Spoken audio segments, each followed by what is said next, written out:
On today's show, Coach Keefe is back in the saddle for 2 more years. We'll break down the deal and give our thoughts on it. Also, the results are in for the Athletics front office confidence rankings. You'll be quite surprised where the Leafs ended up. All that more on today's edition of the Locked On Leafs podcast, part of the Locked On Podcast Network. It's your team every day. You're Locked On Maple Leafs, your daily podcast on the Toronto Maple Leafs. Part of the Locked On Podcast Network. Your team every day.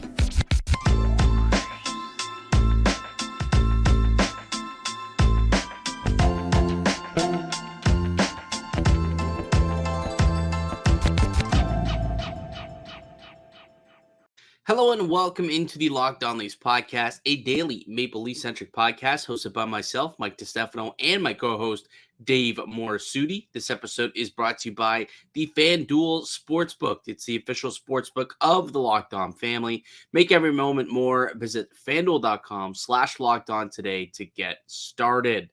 What's going on, Dave? How you feeling on a Friday? Good. I just want to note that I know some people are going to wonder what happened to Fan Friday. We had someone booked, but unfortunately a family thing had come up. So we decided, well, the fan survey is out. Let's do the fan survey for Fan Friday instead. Does make a little bit of sense that we still get a little bit of fan content in there for Fan Friday. So yes, we got that. The survey results came out. We did our show last week, I recall, and we submitted our thoughts to the survey. So we got ours in there. And then everyone else, obviously, who compiled their thoughts and gave their rankings. It's going to be interesting. I think both of us were a little surprised by the results, so we'll get to that in a few moments. But first, I think the big news in Leafland that we weren't able to touch on. It's our first show since Sheldon Keefe has signed his 2-year extension here in Toronto. I think he legitimately signed like an hour after we posted our last podcast. Like, yeah, always how it happens. It was, and like it was. I got a little dangle feel where it's like we just finished recording, and then an hour later, boom, big news, and it's like, oh, now we gotta wait 2 days to talk about this again. Come on. But anyways, Sheldon Keefe signs a 2-year deal with the Toronto Maple Leafs to remain the bench boss here for Toronto. I mean, a lot of us expected this was going to happen. Tree Living flat out came out and said it'll happen at some point. There was no rush. Keefe knew that it was going to happen at some point. Once he was, assured that he was going to remain this year, he wasn't going into the season as a lame duck coach. He was going to get an extension of some kind. And a 2-year extension, that's basically what he got last time, if you recall, a couple of years ago, going into the final year of his deal, just an additional 2 years. So it's not necessarily a long-term investment into Sheldon Keefe as his coach of the future, but it does give him some clarity, and it gives him an opportunity to not have to think about that this year, and really gives him a year or two to find his bearings and prove to Brad Treliving that he can be the guy to put this team over the top.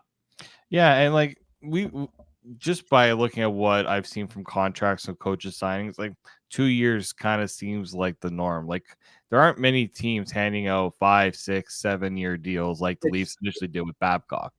It's such a revolving door in today's NHL. Like Keefe is one of the most longest tenured coaches in the NHL at this point. That's something. Like he became the head coach of the Maple Leafs in November of 2019 and is one of the longest tenured coaches in the NHL. It's wild the amount of coaches that teams have been cycling through as of late. But a 2-year extension is really just like a show me deal, right? So it's Brad Treliving just giving him an opportunity to say, all right, I like you. You've come equipped with words, apparently. Remember, he went down. He spoke with not only Austin Matthews when he first got the job in Arizona, but Sheldon Keefe was in Arizona at the time as well. So he sat down with Keefe and he figured out, how he ticks, how he works, what's his work ethic like, what's his, his philosophies.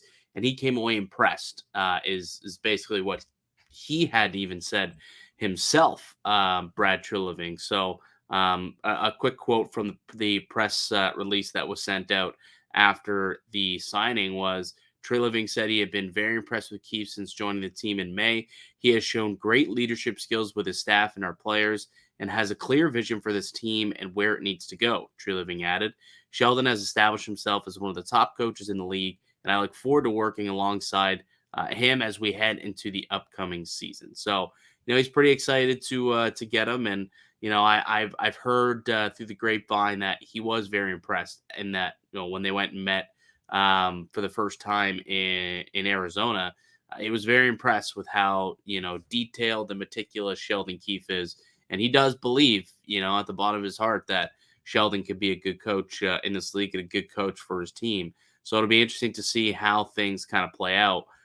You better hope that they get off to a much better start than they had the last couple of years, though, right? Like, remember how terrible the first month has started out the last 2 years? That's not going to feel great if you're Sheldon Keefe with a new guy up top, and knowing that they just gave you all this money. I mean, he's not going to be let go a month into the season. I think we can agree with that, but he's going to want to deliver. The whole team's going to want to deliver in the month of October instead of the slide we've seen the last couple seasons.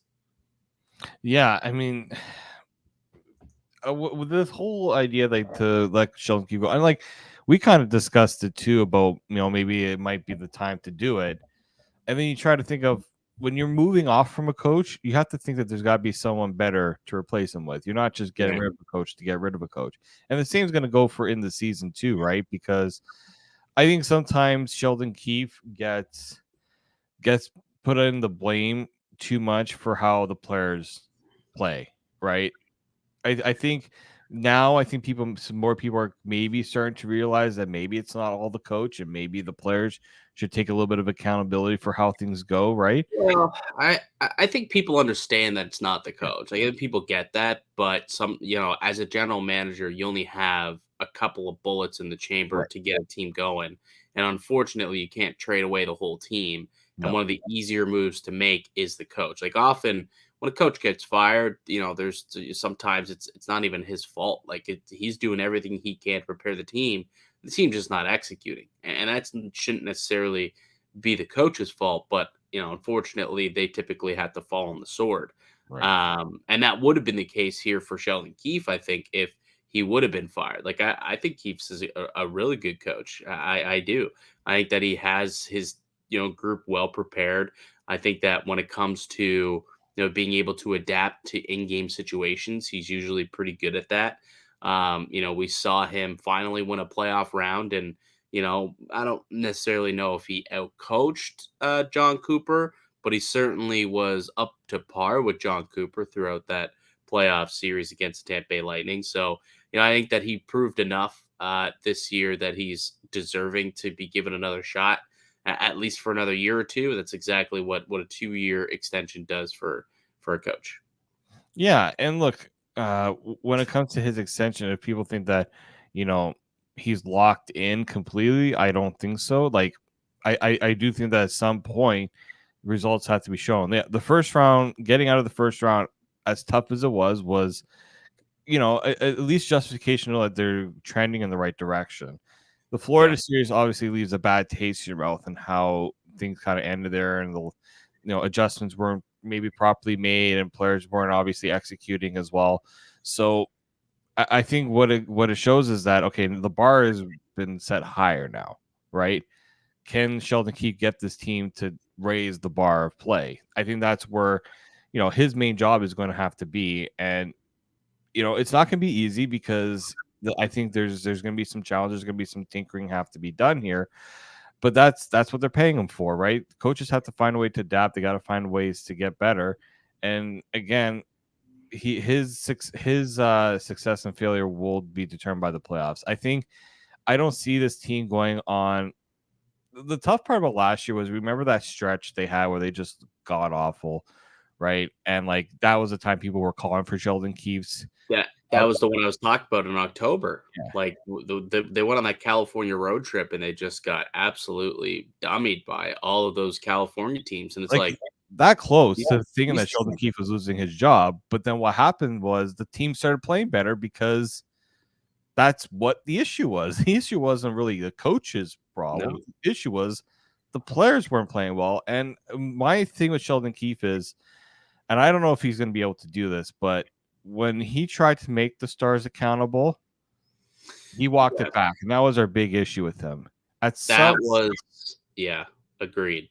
That remains my biggest gripe with Sheldon Keefe. He feels like he's trying too hard to be there, to be on their side, which as a coach, that can't happen. I've seen coaches call out stars all the time. I look at Bruce Cassidy, perfect example. He called out a lot of times during the season. Jack Eichel, Alex Pietrangelo, a lot of guys who are not performing. Dude, he was let go of Boston because of the relationship that had soured in that market because of the way that he treated some players. Like Jake DeBrusk, remember he put in a trade request, and the second that they let go of Bruce Cassidy last summer, he's like, actually, you know what? I'm gonna stick around. I'm good now. I'm Gucci. That guy's gone. So yeah, you're right. I will say this too. It's going to be interesting to see how like whose new toys are going to be, because who are the two players who Leafs Nation always bitched and complained about getting too much ice time last year? Well, Justin Hall was one of them. Yeah. Who's the other one? Alex Kerfoot. Alex Kerfoot is the other, the Swiss Army knife, and neither are on the team anymore. So, you know, I forgot about Alex Kerfoot too. I forgot they were in Arizona. I know. New management came in and he took away Keefe's toys. So they're like, hey, we're going to give you some other players, you know, some decent players to fill those roles. We'll see what he does. I'm curious who like the new toy is going to be. Like, I feel like it's going to, like, I don't know, is John Klingberg going to get way too much ice time here? Is that what we're going to be looking at? John Klingberg playing defensive minutes? I don't know. It'll be interesting to see how he adjusts, and you know who the new whipping boys are going to be with Kerfoot and Hall no longer there, because you know there's going to be one.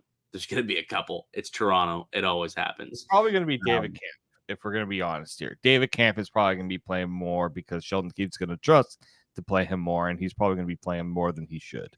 Well, but the thing with David Camp is I think Leafs Nation knows what his role is. You know, he's your shutdown center, right? He's your third center. He's not a guy who you're going to play up and down your lineup. That was a problem with, you know, Justin Hall and Alex Kerfoot. They were pigeonholed up the lineup a little bit. Like, you had Kerfoot playing second line minutes with this team and just not producing. You know, you're not going to see that with Camp. People know what to expect with that guy. So we'll see what ends up happening, though. I'll be curious to see, you know, who those new toys are going to be and how these lineups will all kind of come together with the new players. But we're still a few weeks away from that, a few weeks away from training camp before we can get into all that stuff. On the other side, Dave, let's get into the Athletics results for the front office confidence rankings. Quite shocking to see where the Leafs landed on the list. Before we get into it, though, let me tell you guys about one of today's show sponsors. And of course, it's our good friends over at FanDuel. Get ready for the NFL season with incredible offers from FanDuel. It's North America's #1 sports book right now. New customers can bet $5 and get $200 back in bonus bets guaranteed. Plus, all new customers who have bet $5, all customers who have bet $5 will get $100 off the NFL Sunday ticket from YouTube and YouTube TV. Now is the best time to join FanDuel. The app is easy to use, and you could be on everything from the spreads to player props and more. And hey, the hockey season's coming around pretty soon too.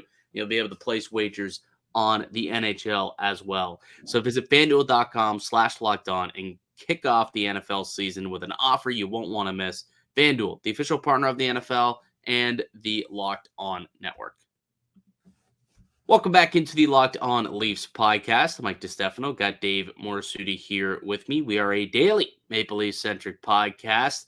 We'll be back to daily podcasts at least in the next couple of weeks once training camp gets going. Which, Dave, did you notice that training camp is actually so late into September this year? My entire summer, I'm thinking, training camp will be back, September 15-ish. I was looking. The first on ice session isn't until September 22nd, dude. September 22nd. Yeah, it's apparently the players need a little more time to get themselves ready to go. Who knew? I mean, It is whatever. surprising though. Yeah, I think a lot of fans I think that time, September 15th, are just gonna be they're gonna have ants in their pants. They're gonna want to see some Let's go. Let's get her going with the hockey season. Come on, school's back. We need hockey back. exactly. Yeah. Anyways, that being said, in other news that's not having to do with actual hockey played on the ice, the off-ice front office confidence rankings um, are complete, and they've been put out by the Athletic. So, if you recall, last week Dave and I went through this poll that the Athletic did, and we answered a bunch of questions on a scale of 1 to 5 to see how confident we were in the Maple Leafs front office. And we encouraged all of you guys to go out and do it. And, some of you may have, which was awesome.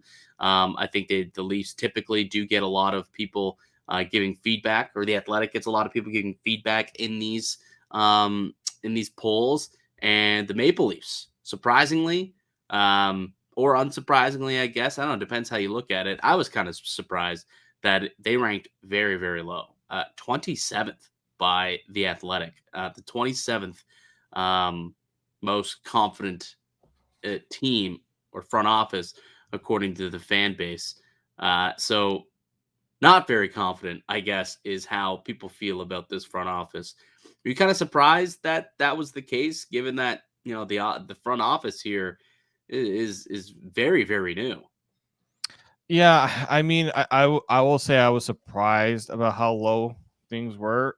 What surprised me more so is usually it's the fan base. Like people will say the fan base is delusional and things like that.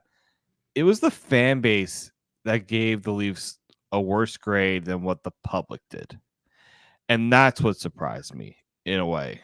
Like I can understand the Leafs fans are just probably fed up with how the things have been going, right?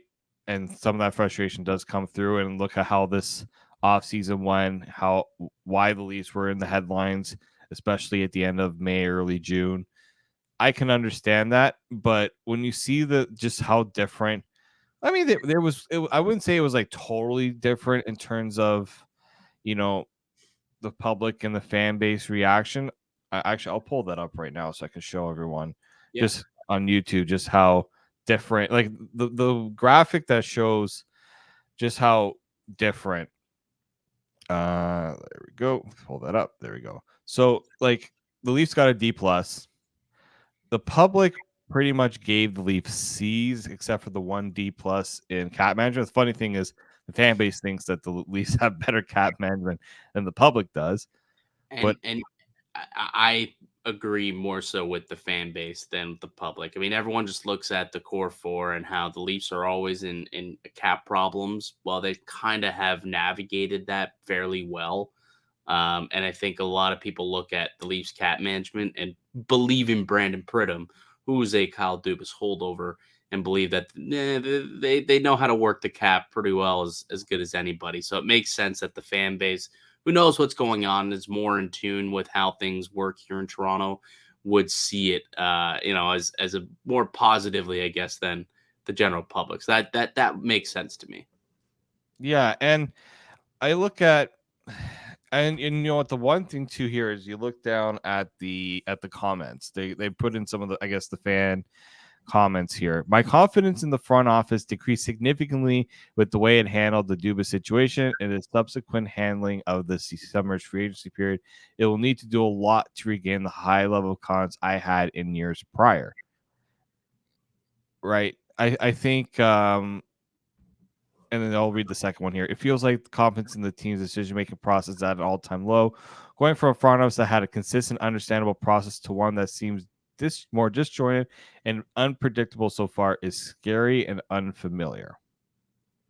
See, the problem that I do have with this whole exercise, I suppose, is, to be fair to Brad Treliving and the front office in Toronto, I think it's still too early to really know what they want to do, right? Like they haven't really had enough time or a chance for him to make a staple move. Like we haven't seen that big trade. We haven't No. seen them get rid of a big player or anything like that. Like yeah, a bunch of guys walked via free agency. A bunch of those guys were relatively new, like outside of I guess like Bunting ish.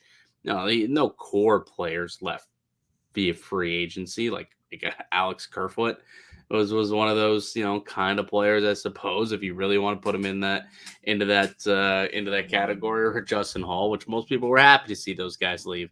So that's kind of why I was a little surprised to see it that low. I just think it's way too early to judge this this front office, and to give them a D plus and to rank them so low, to me just didn't make a whole lot of sense.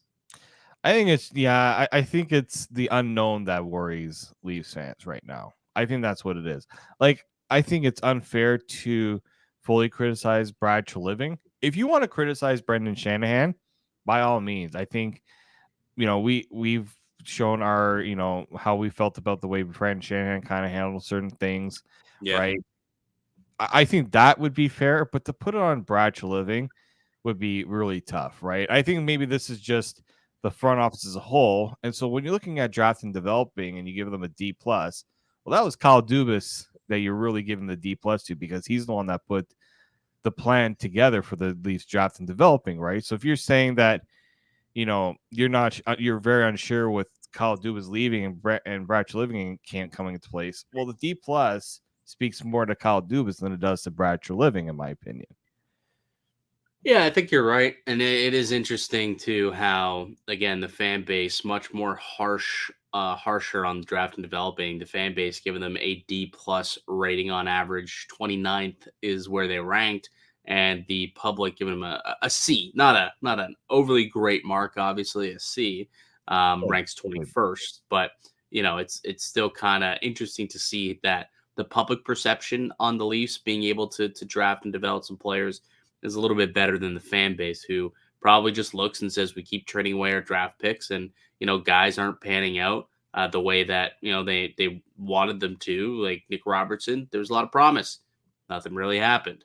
Like for years they've tried many guys who have been drafted, and just nothing was coming of it. They were getting nothing outside of the first round when they had those top 10 picks, and now finally you're starting to see some guys who are starting to develop, and we'll kind of see what ends up happening there. But the other one that I guess somewhat surprised me was the lone B score that was given to Toronto from either the public or the fan base. A B minus was given to free agency. The team got a C, or the fan base gave them a C minus, but the public gave them a B minus. You wrap your head around that one as to why that one was such a discrepancy. Well, I think people look at what happened. Like, I think Leafs fans looked at what happened on day one of free agency, and the public looked at what happened on day two of free agency. Like, that's what it feels like to me, because the Leafs didn't have a good start to free agency, and then the opinion kind of reversed on day two. Leafs fans obviously probably still think about the Reeves and the Klingberg signings, while the public is probably saying, well, you guys also got Bertuzzi, Domi. Like, that's a pretty, like, I guess that maybe that's what it is for that.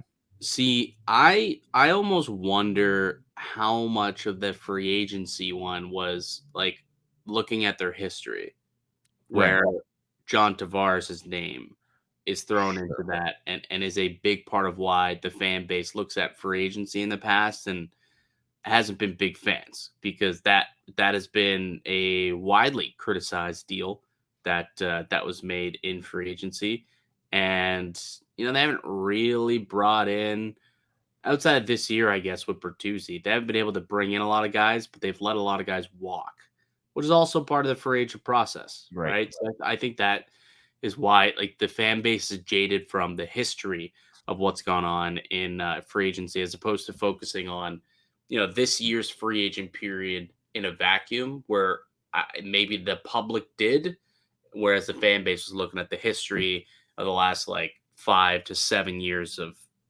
Leafs free agent process. I think the one that really got me was trading. like the fan base thinks the Leafs are that bad at making trades. Like, I'm sorry. Like, I understand like they made trades to go for it in the playoffs and it doesn't work out. Guess what? So do a lot of other teams. That doesn't really work out well either. But I feel like they always like Kyle Dubas had always identified an issue and has found solutions. Like, I think of the trade he made initially when he got Jack Campbell. Like, yeah, Jack Campbell wasn't viewed as bringing him in to be the starter, but he ended up becoming the starter, and they didn't really give up much to get him, right. Yeah. I even look at the last couple of trade deadlines. Like, that last trade deadline, yes, Kyle Dubas made a lot of moves, but a lot of moves that really did become necessary. Marvelous. Right? It was a great deadline. A terrific deadline from Kyle Dubas. He, like, Ryan O'Reilly filled the need. Luke Shen filled a major need. Like, they went out, they got Noel Chari, big time need. Like, they got a first round pick for Rasmus Sandin, which they were able to use to add to the cupboard this year. Like, they did a pretty good job of trading last year. Why that's a D plus to me, also kind of a big question mark. I guess because it hasn't yielded winning results, I suppose could That's the be only it. thing to say is, the trades haven't worked out to make Like the Foligno deal still kind of gets criticized to this day. I guess that one, Mason Marchment, let him go, let him walk. But Although those he are didn't like, do anything this last is like year. years ago. I'm thinking of like recent trades. Like, But I know, but I wonder how many people who did this exercise were looking at the history, like just the things that are still in recent memory and things that are still impacting and affecting the modern day team. mhm. You know what I mean? Like that's what I'm thinking as to why when I look at a lot of these negative marks, like there's a lot of D pluses. Like their total grade was a D plus. I'm thinking that's not just the last 60 days since Tree Living took office. I'm assuming this is a historical kind of look, and they're thinking jadedly on the organization. A lot of the fan base, they haven't given them anything to celebrate. Ultimately, right? Round one in nearly 20 years. Yeah, they're gonna be a little jaded. Not gonna mark your papers properly. Yeah, I do. Yeah, I do hope that with time, management can show that like maybe this lights a little bit of a fire under management, right? Like, Wow, I, I doubt they're I doubt reading and I'm sure they're aware of it. I don't think they really care all too much about right. where they rank. This management team likes to kind of work in the shadows, right? They're not like some other teams where I feel like some other teams really do value the fan base's opinion in a lot of ways. I think you do see, especially in the markets where fan support is like, look, the Leafs need the fan support because they're amongst the top revenue teams, and that happens because they draw huge numbers in a lot of different areas. But it's not like I'm trying to think of teams that Ottawa. Like Ottawa. they don't have to work for their fan support. They're going to get the support no matter what. Obviously, it's important. It's important to every franchise in any sport to get that support. But to your point, they're going to get it no matter what because such a rabid fan base. They don't have to work for it. Whereas other teams, Arizona, Ottawa, Carolina, they got to kind of work for it. These small market teams where they're kind of in the back of people's mind, not only the center of Toronto sports market, but the center of the hockey universe as well. Oh, yeah, of course. And I actually didn't even see where Ottawa ranked. It's a good question on my. That would be the Devils were first, so the Devils Ottawa were was 17, interesting. D- in trading, right? So they got a C+ grade overall. The public surprising. The public gave the trade. Senators an A in drafting and developing. The fan base gave them a C+. That's quite a discrepancy there. That is quite the discrepancy. I mean, you think like Stützle was drafted and developed. He turned out to be a pretty solid player. Drake Sanderson, they like top 5 picks. It's pretty. Well, I know. Yeah, these are top 5 picks. You're right. So they got to get some younger guys to, some Montreal middle round Canadiens players. are 14th. The fan base gave them an A- for trading. The public gave them a B-. Draft and development was a B- for Montreal. I found that to be a little. That was a little generous, considering how I've seen the fans in Montreal react to the last two drafts, especially in the first round. With Well, those 5 it picks. was Slivkovsky. Was Mayu the last draft before that? Mayu was a draft before. So the last 3 drafts Yeah, have been not troublesome, but they've been question marks for the Montreal Canadiens. Well, New Jersey. did you see who's last? I didn't. Oh, Tampa, was it Tampa that was last? Or Nope. Lou Lamoriello's New York Islanders.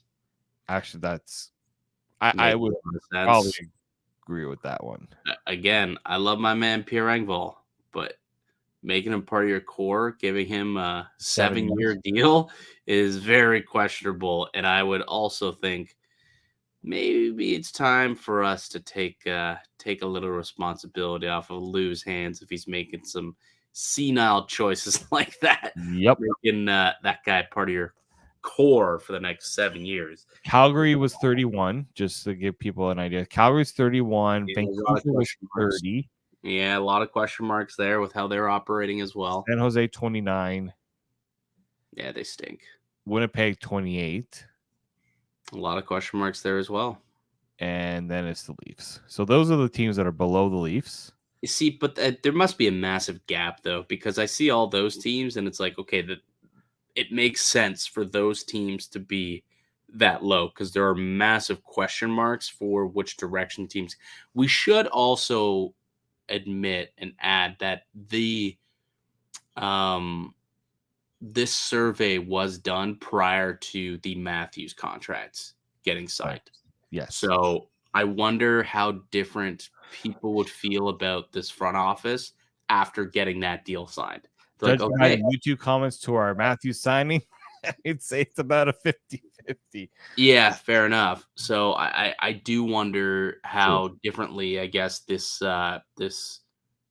exercise would have gone for the Maple Leafs, how they would have scored had that signing come out like a week or two earlier, just in time for, people to include that into their findings, I guess. I really do question how people think especially the Flyers fans think that they're ahead of the Leafs in confidence. No idea. Well, because Danny Briere came in and made some decent moves. He actually gave them a direction, I suppose. Yeah. He stripped it down and made some trades and decided we're just going to suck.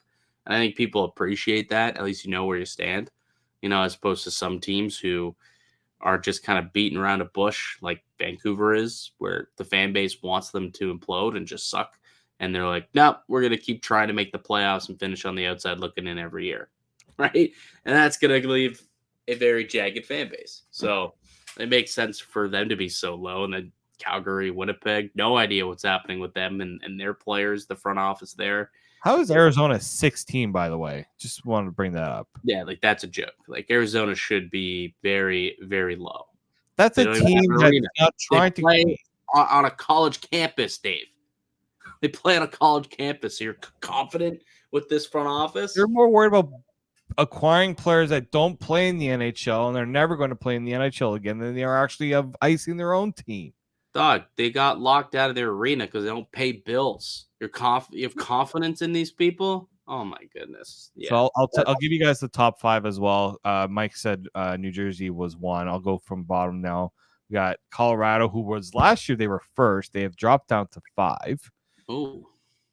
Dallas is 4th. They were 24th last year. They're a really good draft and develop team. Yeah, that's free agency. They always tend to do pretty good.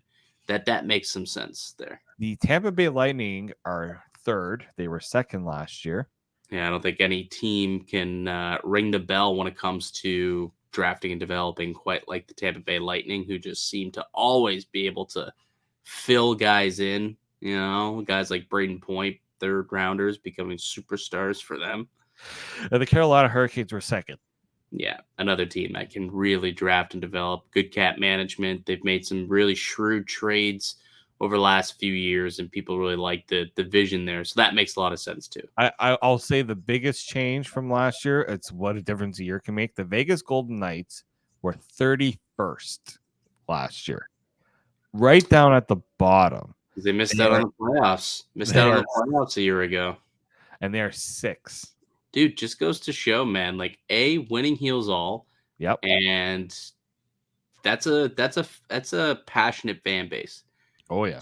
Because when you lose out on the playoffs and you finish 31st, clearly people are upset, people are mad, and they made it a change. They may listen to fans.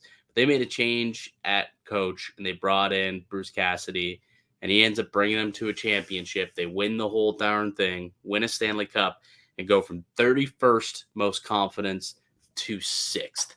Like, that's such a big jump, and it's because they won. Obviously, you got to be confident with a team that builds a winner. Be nice to see that in Toronto, wouldn't it? Yeah. So, fans, if you want to understand how the Leafs can get themselves back to near the top, or I don't even know where the Leafs were in past years. I don't think they were ever given top. They were. It was on the. They had it last year where they were. Hold on. Last year they were 18th. Last year. 18th. Yeah. So they moved down quite a bit. Quite a bit. Almost 10 spots. 9 spots exactly. So you want to get yourself back up to the top? Look at what Vegas did. Pretty much Vegas is the blueprint to how you get yourself up. I will also say that the Athletic, a lot of their readers, I guess you could say, are more.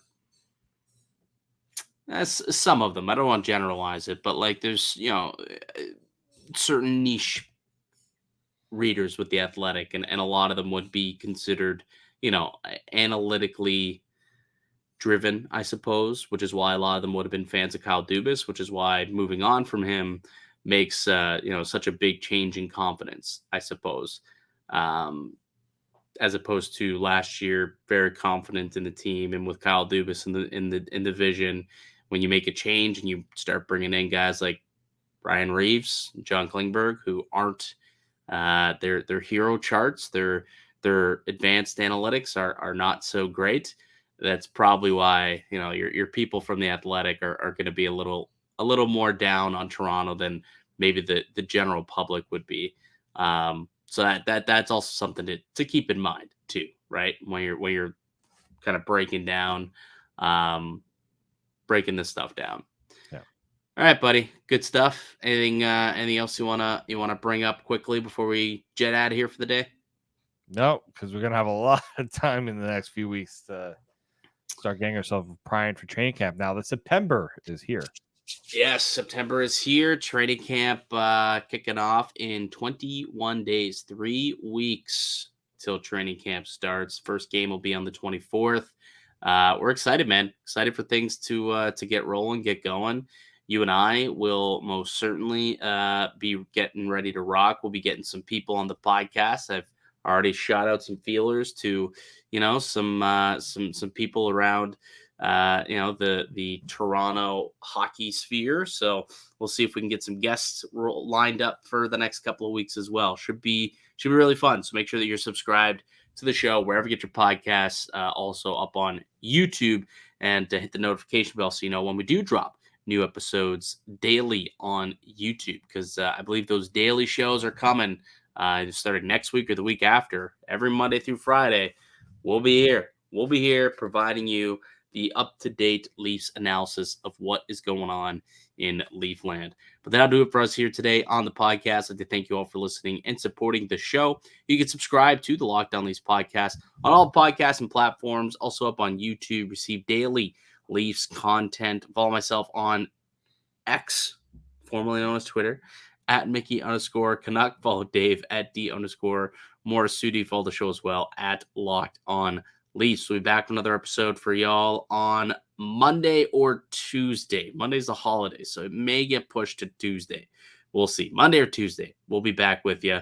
But until then, enjoy the long weekend and keep it locked right here on Locked On Leafs.